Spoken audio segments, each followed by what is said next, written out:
El Señor esté con ustedes. Con tu espíritu. Evangelio de nuestro Señor Jesucristo según San Lucas. Gloria a ti, Señor. Gloria a ti, Señor. Por la señal de la Santa Cruz de nuestro enemigo, líbranos, Señor, Dios nuestro. Jesús dijo a sus discípulos: el que es fiel en lo poco también es fiel en lo mucho. Y el que es deshonesto en lo poco también es deshonesto en lo mucho. Si ustedes no son fieles en el uso del dinero injusto, ¿quién les confiará el verdadero bien? Y si no son fieles con lo ajeno, ¿quién les confiará lo que les pertenece a ustedes? Ningún servidor puede servir a dos señores, porque aborrecerá a uno y amará al otro, o bien se interesará por el primero y menospreciará al segundo. No se puede servir a Dios y al dinero. Palabra del Señor. Gloria a ti, Señor Jesús. La palabra del Evangelio borra nuestros pecados. Amén. Tomen asiento y pónganse cómodos. Hoy vamos a hablar de la segunda, de la lectura. Vamos a hablar de la lectura que habló Elida. Porque si bien el Evangelio es muy rico, también me pareció que hoy podíamos hablar de esta lectura de San Pablo a Timoteo, para los que la quieran buscar en la Biblia o en internet. Es la carta de San Pablo a Timoteo, capítulo 2, versículos 1 al 8. Timoteo era un obispo que había sido ordenado por San Pablo. San Pablo era apóstol, o sea que tenía la potestad de ordenar a los obispos.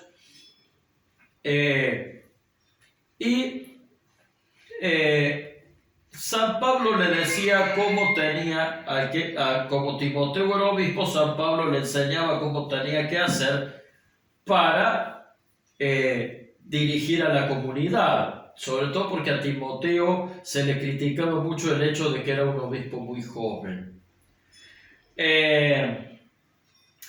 Y dice, querido, y habla de la oración. Toda esta lectura habla de la oración.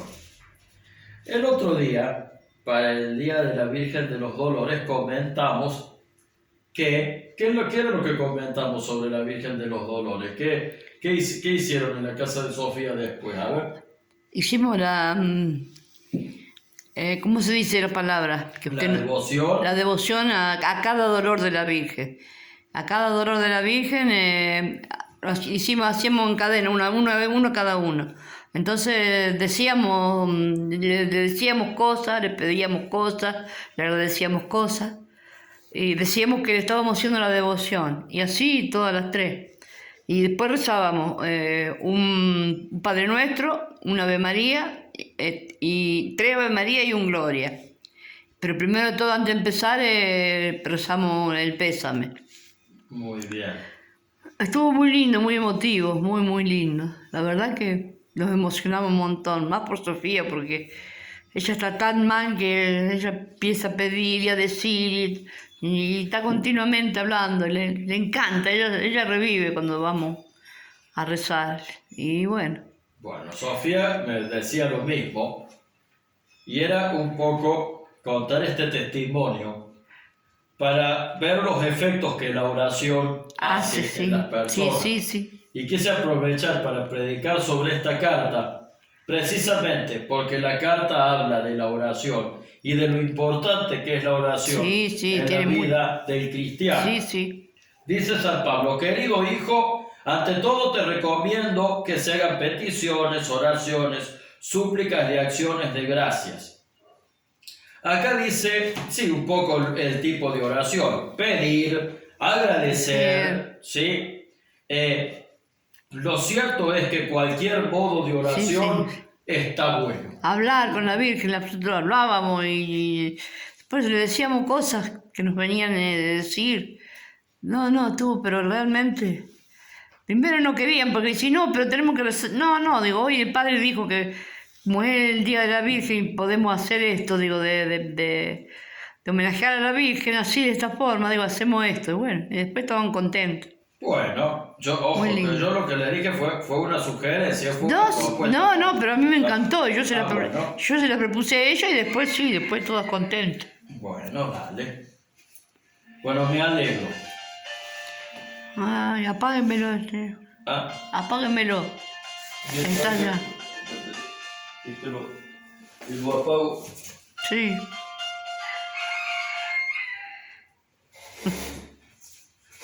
Bien. Bueno. A todo esto, San Pablo dice, ante todo, más allá de los modos de oración, San Pablo dice, ante todo, orar. ¿Eso qué quiere decir? La primera idea es que la oración no debe ser el último recurso que los cristianos debamos tener para acudir a Dios, para recurrir a Dios. Nosotros los cristianos no debemos recurrir a Dios en el último momento. Ah, no, eso no tiene gracia. Tal cual.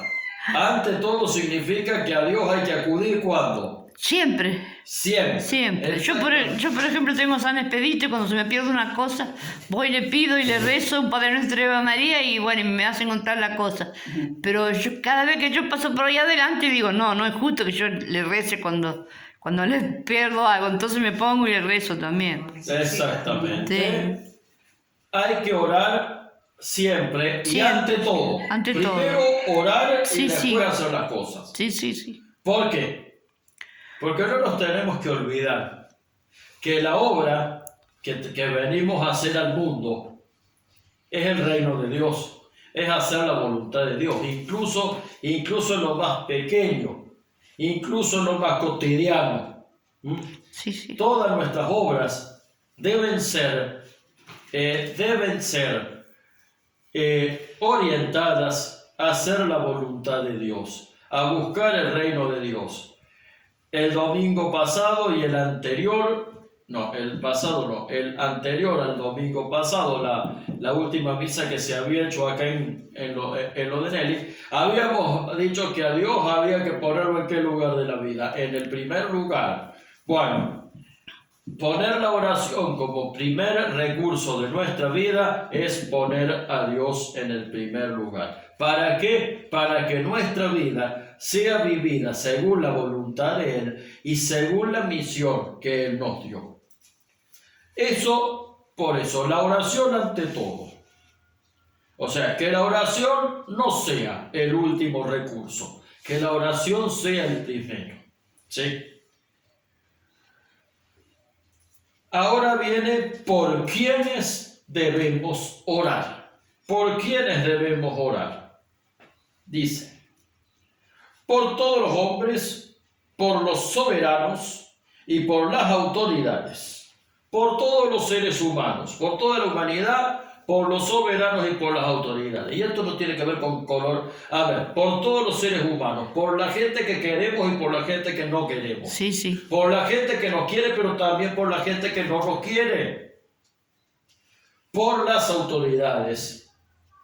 Por los soberanos, bueno, nosotros no tenemos rey ni reina, pero tenemos presidente, vicepresidenta, intendente, gobernador. Más allá, no importa, sea del color político y de nuestras ideas, o no sea del color político de las ideas. ¿Por qué? Porque mientras están en el cargo, toda la responsabilidad del gobierno está en ellos y es importante que Dios los guíe por el bienestar nuestro. O sea que ¿por quién hay que rezar? Por todo el mundo, por toda la gente, por toda la humanidad. Amigos, enemigos, por nuestros gobernantes, por todos. ¿Sí? Eso es por quiénes rezar. ¿Sí? ¿Para qué rezar? ¿Para qué rezar? Ahora, ¿para qué rezar? Para que podamos disfrutar de paz y tranquilidad, para que podamos disfrutar de paz y tranquilidad y llevar una vida piadosa y digna. ¿Está claro? O sea, clarísimo. No podemos llevar una vida en paz si no lo hacemos de la mano de Dios. No podemos llevar una vida desordenada. Tampoco, no podemos llevar una vida desordenada. Y sin Dios no podemos llevar una vida ordenada. ¿Por qué? Porque cuando nosotros llevamos la vida desde Dios, hasta lo malo que nos pasa, encuentra una explicación. Hasta lo malo que nos pasa tiene sentido. ¿Sí? Para que aprendamos algo de ahí. ¿Sí? No para que suframos. A Dios no le gusta que suframos al vicio. Para que tenga, sino para que aprendamos de ese sufrimiento que nos toca. Esto es bueno y agradable a Dios. Y síguenos para qué. Esto es bueno y agradable a Dios para que todos se salven y lleguen al conocimiento de la verdad. Primero hay que orar primero que nada. Hay que orar por todos, hasta por los que no queremos y no los quieren. Pero también hay que orar para que tengamos una buena vida. Pero sobre todo hay que orar para cumplir la voluntad de Dios, que como es un Padre amoroso, Dios quiere que todo el mundo se salve. Dios quiere que todos seamos amigos de Jesús. Y Dios quiere que llegado el final de nuestra vida, todos vayamos al cielo. Los que se condenan no es porque Dios los haya mandado al infierno, no. Los que se condenan es porque no aceptaron la salvación que viene de Jesús. Sí. La voluntad de Dios es que todos nos salvemos, y para eso hay que orar. Orar y rezar son lo mismo, ¿no? Yo cuando estoy queriendo decir orar, estoy queriendo decir rezar. ¿Está?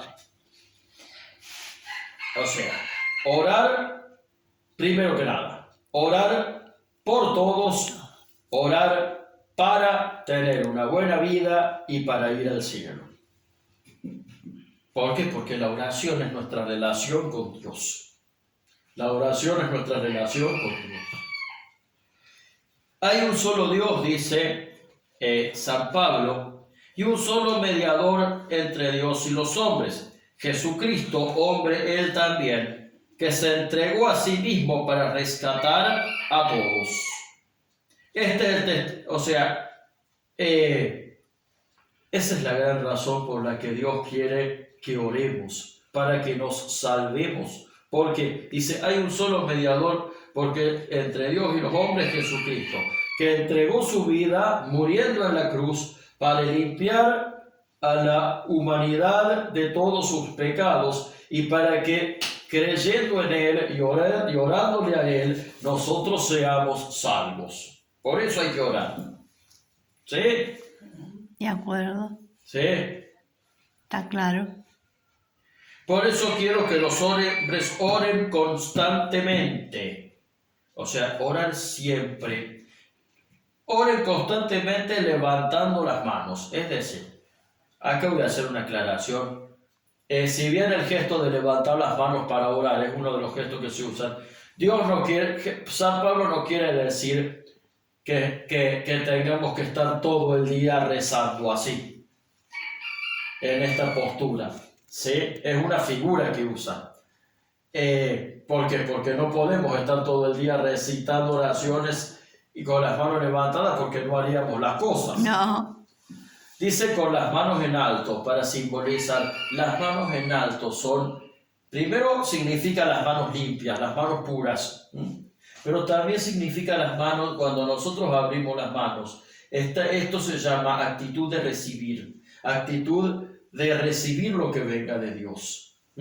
Y orar sin cesar puede tener alguna cuestión práctica. Durante el día yo le puedo dar un beso a la imagen de San Expedito cuando paso al frente, como vos decías, o puedo tener una medallita y darle un besito, o puedo decir una ejaculatoria como Ave María Purísima sin pecado concebida. Puedo persignarme antes de empezar algo. Y antes, por ejemplo, una forma práctica de orar sin cesar, por ejemplo, es cuando vayamos a hacer una cosa, cualquier cosa, es decirle a Jesús, Señor Jesucristo, a esto que voy a hacer, esta comida, este trabajo, esto que así, te lo entrego a vos como oración. Es una forma práctica de orar todo el tiempo.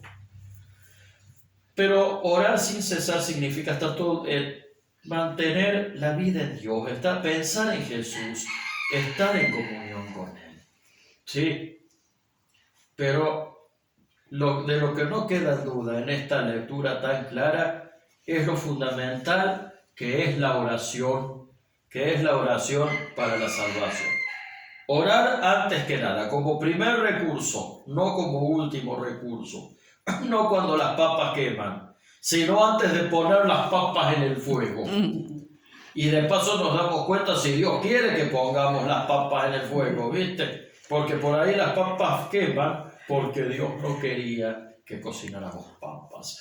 Esto es una metáfora, Sí, obviamente, ¿no? Pero se entiende. Sí. Me contaron una vez la anécdota de un monje que en el convento le tocó pelar las papas. Los monjes, los de clausura, son por ahí un buen ejemplo de lo que es orar sin cesar y vivir toda la vida en Dios.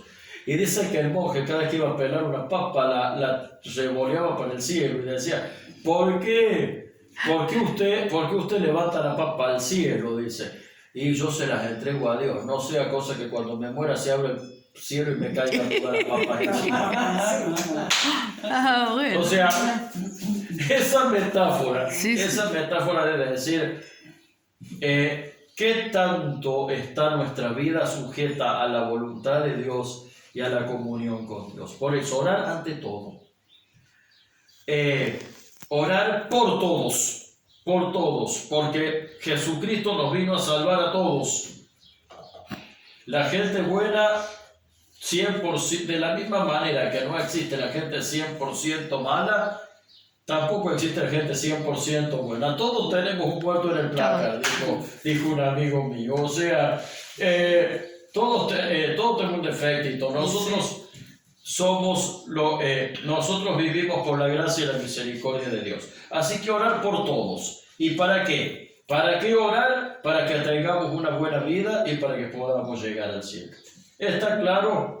Clarísimo. Bueno, a orar sin cesar y antes que nada. Amén. Amén. Tomen asiento.